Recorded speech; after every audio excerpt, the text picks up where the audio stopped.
بسم اللہ الرحمن الرحیم الحمدللہ رب العالمین۔ ساری تبارک و تعالیٰ کے لیے، ساری کبریائی، ساری بڑائی اللہ تبارک و تعالیٰ کے لیے۔ عاجز بندے یہاں بیٹھے ہوئے ہیں، یا رب کریم ہم سب کی جو اپنی ضروریات ہیں، خواہشات ہیں، نیک تمنائیں ہیں، نیک آرزویں ہیں، ان کو قبول اور ہم سب کے گھروں میں اپنی رحمتیں اور برکتیں نازل فرما، یا بردار بنا، اور جو تیرا مقصد ہے نعبدو کا، تیری عبادت کرنے کا، اس کو بھی کریں، اور جو تیرا مقصد ہے ایاک نستعین کا، سارے کام کریں یا رب کریم، اس سب کو پورا کروا۔ اور جو آخری تیرے الفاظ ہیں اس دعا میں کہ والظالین، یا اللہ ان گمراہوں میں ہمیں نہ ڈال کہ جو تجھ سے نعبد و نستعین کہیں اور پھر بھٹک جائیں۔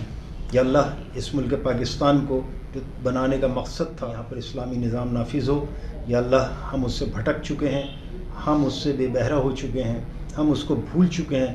یا اللہ ہماری اس پوری قوم کو یہ توفیق عطا فرما کہ فرمان کے مطابق تیرے دین کا نظام نافذ ہو، تیرے محمد صلی اللہ علیہ وسلم کی شریعت نافذ ہو۔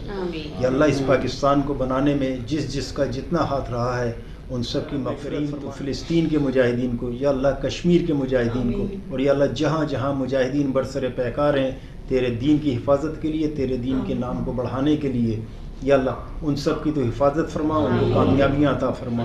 یا اللہ کل مکان میں جہاں جہاں مسلمان جد و جہد کر رہے ہیں، ان کی جد و جہد کو اپنے دین کی خاطر جو ہے قبول فرما، اور وہاں پر جو ہے اپنے دین کا نافذ فرما۔